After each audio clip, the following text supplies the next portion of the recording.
இந்த படத்தோட ஸ்டார்ட்டிங் சீன்ல ஒரு சின்ன பையன் ரொம்பவே சோகமா உட்காந்துட்டு இருக்கான். என்னன்னு சொல்லி விசாரிக்கும் போது தான் தெரியுது, அவன் அந்த ஊர விட்டே போக போறான் அப்படின்னு. அந்த பையனோட அப்பா சொத்து பிரச்சனைக்காக அவங்க வாழ்ந்து வந்த வீட்ட அவங்க தங்கச்சிக்கு எழுதி குடுத்துர்றாங்க. 3 தலைமுறையா வாழ்ந்த வீடு இப்ப இல்லன்னு ஆகும்போது யாருக்குமே அந்த ஊர்ல இருக்க மனசே இருக்காது. இப்ப அந்த சின்ன பையனும் டோட்டல் ஃபேமிலியோட சேர்ந்து சென்னைக்கு கிளம்பி போறாங்க.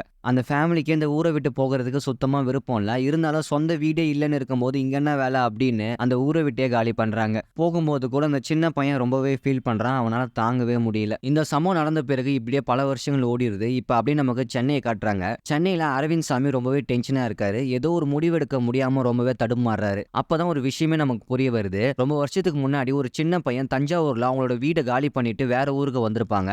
அந்த சின்ன பையன் வேற யாருமே கிடையாது, அரவிந்த் சாமி தான். சொந்தக்காரங்க எல்லாருமே சொத்து பிரச்சனையில ஏமாத்தினதால அரவிந்தோட ஃபேமிலிக்கு அந்த ஊர்ல இருக்க பிடிக்காம சென்னையில வந்து இப்ப வாழ்ந்துட்டு இருக்காங்க. இப்ப மறுபடியும் அதே ஊருக்கு போக வேண்டிய கட்டாயம் வந்திருக்கு. அரவிந்தோட சித்தப்பா பொண்ணுக்கு கல்யாணம், அதாவது அவரோட தங்கச்சிக்கு. என்னதான் சொந்தக்காரங்க எல்லாருமே மோசமா இருந்தாலுமே அவங்க தங்கச்சி மேல ரொம்பவே பிரியமா இருப்பாரு. ஏன்னா சின்ன வயசுல இருக்கும்போது இவங்க 2 பேரும் ஒண்ணா தான் வளர்ந்தாங்க. அப்படிப்பட்ட ஒரு பொண்ணுக்கு இப்ப கல்யாணம். அரவிந்தும் ரொம்பவே யோசிக்கிறாரு, ஊருக்கு போலாமா வேணாமா அப்படின்னு. ஏன்னா மறுபடியும் ஊருக்கு போனா யார் யாருன்னா எங்களை ஏமாத்தினாங்களோ அவங்க முகத்துல எல்லாமே முழிக்கணும் அப்படின்னு அரவிந்து ரொம்ப யோசிக்கிறாரு. இருந்தாலுமே அரவிந்தோட ஒய்ஃபும் அவங்க அப்பாவும் ரொம்பவே கம்பல் பண்றாங்க. போயிட்டு வா, அதெல்லாம் ஒண்ணும் இல்ல, அது நடந்து பல வருஷங்கள் ஆகுது. அதையும் மீறி இப்ப உனக்கு பிடிச்சவங்க ஏகப்பட்ட பேர் இருப்பாங்க, அவங்களையாச்சும் போய் பார்த்துட்டு வா அப்படின்னு அவங்க அப்பாவும் அவங்க ஒய்ஃபும் 2 பேரும் சேர்ந்து அரவிந்த ஊருக்கு அனுப்பி வைக்கிறாங்க. அவரும் அரை மனசோட தான் தஞ்சாவூருக்கு ட்ரெயின் ஏறாரு. தஞ்சாவூருக்கு வந்த உடனே அவருக்கு பழைய நினைவுகள் எல்லாமே ஞாபகம் வருது. ஏன்னா சின்ன வயசுல இந்த ஊர்ல தான் அவர் வளர்ந்திருப்பாரு. என்னதான் அந்த பக்கமே வரக்கூடாதுன்னு நினைச்சாலும் இந்த ஊரை வந்து பார்க்கும்போது ஓரளவுக்கு சிரிப்பு அவர் முகத்துல இருக்க தான் செய்யுது. ஊரெல்லாம் ஓரளவுக்கு சுத்தி பார்த்துட்டு கல்யாணத்துக்கு தானே வந்தோம் அப்படின்னு அங்க கிளம்பி போறாரு. கல்யாணத்துக்கு போன உடனே யாரை பார்க்கறது, யார்கிட்ட பேசுறது அப்படின்னு அரவிந்துக்கு சுத்தமா புரியல. ஏன்னா ரொம்ப வருஷம் கழிச்சு வந்திருக்காரு. அதனால அந்த ஒரு சின்ன தடுமாற்றம் இருக்கதான் செய்யுது. சரி, அரவிந்த் நம்ம கொஞ்ச நேரம் அமைதியா உட்காருவோம் அப்படின்னு சொல்லி ஒரு இடத்துல உட்காந்துட்டு இருக்காரு. அப்ப திடீர்னு ஒரு கையை அவர் கண்ணை மூடி என்னை யாருன்னு கண்டுபிடிங்க பாப்போம் அப்படின்னு சொல்லும்போது அவரால் கண்டே பிடிக்க முடியல. கார்த்தி வந்த உடனே அத்தான் என்ன யாருக்குன்னு தெரியுதா அப்படின்னு சொல்லி கேள்வி கேட்கிறாரு. அரவிந்துக்கு ஒண்ணுமே புரியல. யாரா இருக்கும் இம்மு அப்படின்னு சொல்லி யோசிக்கிறாரு. என்ன அத்தான் என்ன போய் மறந்துட்டீங்கன்னா அப்படின்னு மறுபடியும் கேட்கும்போது, சரி தெரியலன்னு சொன்னா கோச்சுப்பான், எதுக்கு வம்பு, இந்த ஒரு கல்யாணத்தை அட்டன் பண்ணிட்டு போவோம் அப்படின்னு. தெரியும்பா வாப்பா நீ தானப்பா அப்படின்னு சொல்லி கார்த்தியை தெரியலனாலும் தெரிஞ்ச மாதிரியே காமிச்சிக்கிறாரு. கார்த்தியும் வந்ததுல இருந்து எப்பா தான் வந்தீங்க, நல்லா இருக்கீங்களா அப்படின்னு சொல்லி தொணன்னு பேசிக்கிட்டே இருக்காரு. அரவிந்த் சுத்தமா பிடிக்கல, யாரவன் வந்ததுல இருந்து பேசிக்கிட்டா இருக்கானே அப்படின்னு அவரும் வேண்டா வெறுப்பா தான் கேட்டுட்டு இருக்காரு. சரி, கார்த்தியை தவிர்த்து அரவிந்துக்கு ஒரு மாமா வேற இருக்காரு. அவர்கிட்ட எல்லாம் பார்த்து பேசி ரொம்பவே சந்தோஷமா இருக்காங்க.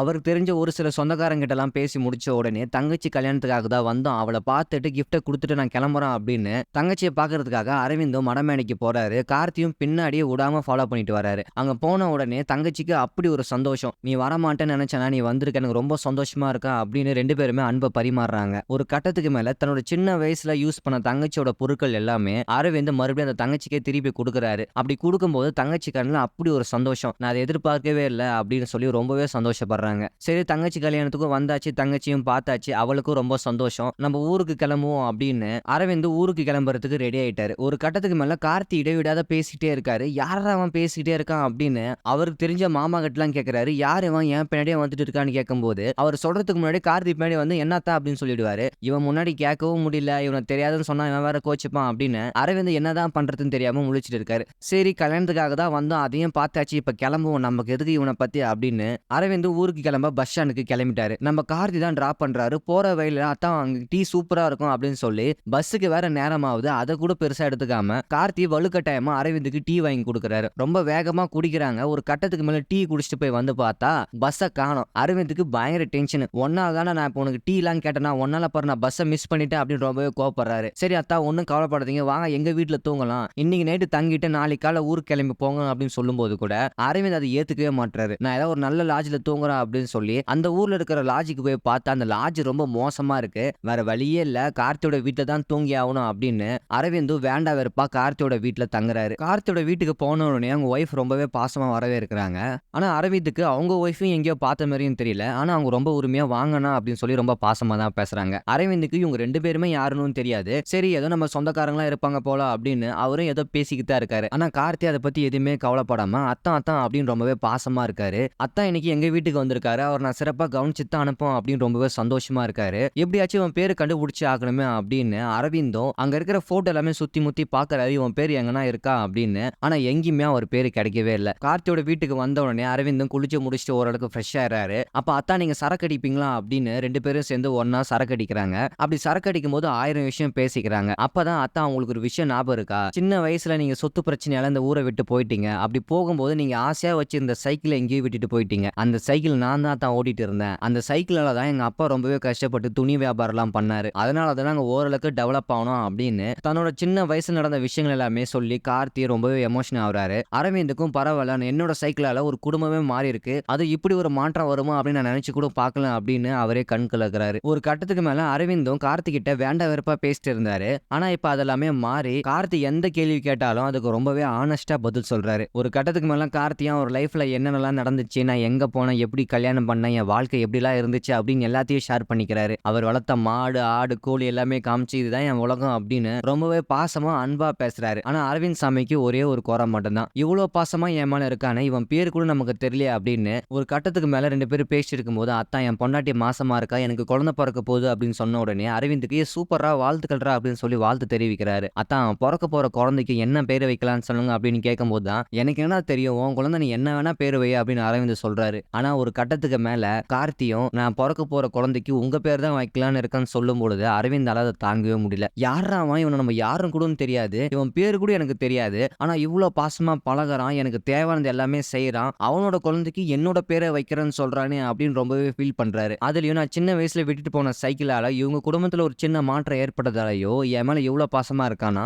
அதுக்காக இவனோட குழந்தைக்கு என் பேர்லாம் வைக்கணுமா அப்படின்னு அவருக்கே ஒரு மன வருத்தம். ஒரு கட்டத்துக்கு மேல அரவிந்த் சாமிக்கு சோகம் தாங்கவே முடியல. ஏன்னா அவர் பேரும் தெரியல, ஆனா எனக்காக எல்லாமே பண்றா அப்படின்னு சொல்லி ரொம்பவே ஃபீல் பண்ணி அழுகுறாரு. இதுக்கு மேல இங்க இருந்தா வேலைக்கு ஆகாது, இந்த வீட்டை விட்டே போகணும், ஏன்னா இவன் எனக்கு யாருன்னே தெரியல அப்படின்ற விஷயம் இவனுக்கு தெரிஞ்சிச்சுன்னா இவன் ரொம்பவே ஃபீல் பண்ணுவான் அப்படின்னு கார்த்தி தூங்கிட்டு இருக்கிற சமயமா பார்த்து அந்த வீட்டை விட்டு வந்துடுறாரு. அப்படி வரும்போது கூட பின்னாடி திரும்பி பார்த்துக்கிட்டே வராரு, இவன் என்ன ஃபாலோ பண்றானா அப்படின்னு. அவரால் அந்த ஊரை விட்டு போகவும் முடியல. ஆனா இங்க இருந்தா இவன் எனக்கு யாருன்னே தெரியாத உண்மை தெரிஞ்சிருச்சுன்னா இவனால தாங்கவே முடியாது அப்படின்ற ஒரு வருத்தத்தையும் அவரால் தாங்கவும் முடியல. இப்படி 2 சைடும் மாட்டிக்கிட்டு பாவம் மனுஷன் ரொம்பவே தவிக்கிறாரு. ஒரு கட்டத்துக்கு மேல இது வேலைக்கு ஆகாதா அப்படின்னு சொல்லி அவரும் சென்னைக்கு கிளம்பி வந்துடுறாரு. சென்னைக்கு வந்த பிறகும் அரவிந்த் சாமிக்கு கார்த்தியோட நினைப்பாதான் இருக்கு, நம்ம சொல்லாம வந்துட்டோமே, நம்மள நினைச்சவன் எவ்வளவு வருத்தப்படுவானோ அப்படின்னு ஒவ்வொரு நாளுமே ஃபீல் பண்ணிட்டு இருக்காரு. ஒரு கட்டத்துக்கு மேல ஆரம்பத்துல கார்த்தி இதான் தன்னோட நம்பர் அப்படின்னு ஒரு விஷிங் கார்டுல எழுதி கொடுத்திருப்பாரு. அந்த நம்பரை அவங்க பொண்ணு நோட் பண்றாங்க. ஏன்னா சென்னைக்கு வந்த உடனே அவங்க ஒய்ஃப் கிட்டயும் பொண்ணு கிட்டயும் கார்த்தி பத்தி அவ்வளவு சொல்லியிருப்பாரு. அப்பா ஒருத்தரை பத்தி இவ்வளவு ஃபீல் பண்ணி சொல்றாரு,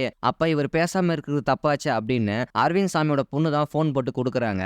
அவரும் போன் பண்ணி பேசுறாரு கார்த்தி கிட்ட, நான் தான் பேசுறேன் அப்படின்னு. கார்த்திக்கு ஒரே சோகமாயிடுச்சு, ஏன் தான் சொல்லாம போயிட்டீங்க, நீங்க சொல்லாம போனது எனக்கு எவ்வளவு தெரியுமா கஷ்டமா இருந்துச்சு அப்படின்னு சொல்லி ரொம்பவே ஃபீல் பண்றாரு. ஒரு கட்டத்துக்கு மேல அரவிந்த் சாமி உண்மையை சொல்லிடுறாரு, நான் ஏன் சொன்னாம போனேன்னா நீ யாருன்ற விஷயமே எனக்கு தெரியல, உன் பேர் தெரியல, நீ எந்த முறையில எனக்கு சொந்தம்னு தெரியல, ஒரு கட்டத்துக்கு மேல அங்க இருக்கவே எனக்கு பிடிக்கல, உன்னை பத்தி எனக்கு எதுவுமே தெரியல, ஆனா என்னை பத்தி உனக்கு எல்லாமே தெரிஞ்சிருக்கு, ஒரு கட்டத்துக்கு மேல உன்னோட குழந்தைக்கு என் பேரு வைக்கணும்னு சொல்ற, ஆனா இப்படி எல்லாம் சொல்லுமே எனக்கு உன் பேர் தெரியலன்னு சொன்னா உன் மனசு ரொம்பவே கஷ்டப்படும் அப்படின்றதுக்காக தான் நான் அங்கிருந்து வந்துட்டேன் அப்படின்னு ஒரு விஷயம் சொல்றாரு. கார்த்தியால அதை தாங்கவே முடியல, ஏன் அதான் என் பேரு கூட தெரியாம என்கிட்ட பேசிக்கிட்டு இருந்தீங்க அப்படின்னு சொல்லி அவர் ரொம்பவே ஃபீல் பண்ணி அழுகுறாரு. ஏன் அப்படிலாம் இல்லடா, உங்ககிட்ட நான் கேட்டிருப்பேன், இருந்தாலும் நீ வந்ததுல இருந்து என்கிட்ட நோய் நோயின்னு பேசிக்கிட்டே இருந்த, அது ஒரு மாதிரி எனக்கு கடுப்பா இருந்துச்சு, ஆனா அதையும் மீறி உன் அன்பு என்ன எல்லாமே கட்டி போட்டுருச்சு, இதுக்கு மேலேயும் உன் பேர் தெரியாம இருந்தா எனக்கு தாண்டா அவமானம், தயவு செஞ்சு உன் பேரை சொல்றா அப்படின்னு அரவிந்த் சாமி ரொம்ப கெஞ்சி கேட்கிறாரு. கார்த்தியும் என் பேர் தெரியாம நீங்க இருந்துருவீங்களா, நான் உங்களுக்கு நேரெல்லாம் என் பேர் சொல்ல மாட்டேன், நான் உங்களுக்கு ஆரம்ப கட்டத்துல இருந்து சொல்றேன் அப்படின்னு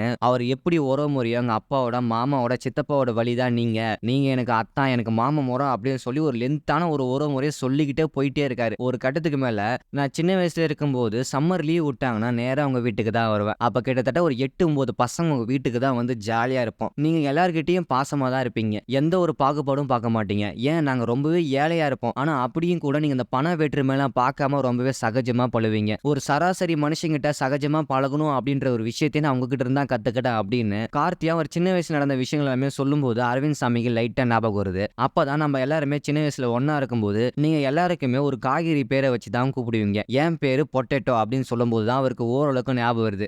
இப்ப எனக்கு ஞாபகம் வந்துருச்சு, உன் பேரு என்ன தெரியுமா அப்படின்னு சொல்லவே மாட்டாரு, ஆனா அதையும் மீறி உன்னை பத்தி எனக்கு நல்லாவே தெரியும், நான் போன்ல பேசினா சரிப்பட்டு வராது, நான் நேர்ல உன் பேரை சொல்றேன் அப்படின்னு சென்னையில இருந்து மறுபடியும் தஞ்சாவூருக்கு கிளம்பி வராரு. வந்த உடனே பொட்டேட்டோ பொட்டேட்டோ அப்படின்னு சொல்லி கூப்பிடுறாரு. கார்த்திக் எந்த ஒரு பதிலும் கொடுக்க மாட்டாரு. அப்பதான் டேய் கதவத்தோட மெய்யழகா அப்படின்னு சொல்லி கூப்பிடுறாரு. இந்த படத்துல கார்த்தியோட பேரு மெய்யழகன். இதோட அந்த படத்தோட டைட்டில் போட்டு இந்த படத்தோட கதையை முடிக்கிறாங்க. ஒரு சராசரி ஒரு ஸ்டோரியா இருந்தாலுமே இந்த படத்துல 2 பேரோட உரையாடல் மட்டும்தான் இருக்கும். அந்த 2 பேரும் என்ன பேசிக்கிறாங்க, ரொம்ப வருஷம் கழிச்சு மீட் பண்ணும்போது அவங்களுக்குள்ள இருக்கிற வேதனைகள் சந்தோஷங்கள் எல்லாமே எப்படி பரிமாறிக்கிறாங்க, சொந்த பந்தங்கள் எல்லாமே எப்படி இருக்குது அப்படின்றத ரொம்பவே யதார்த்தமான ஒரு சினிமால அந்த படத்துல காமிச்சிருப்பாங்க. ஸோ கண்டிப்பா எல்லாரும் ஒரு பார்க்க வேண்டிய படம் தான் அது. மெய்யழகன் மூவியோட எக்ஸ்பிளைன் வீடியோ உங்களுக்கு பிடிச்சிருந்தா மறக்காம நம்ம சேனல் நீங்க சப்ஸ்கிரைப் பண்ணிடுங்க.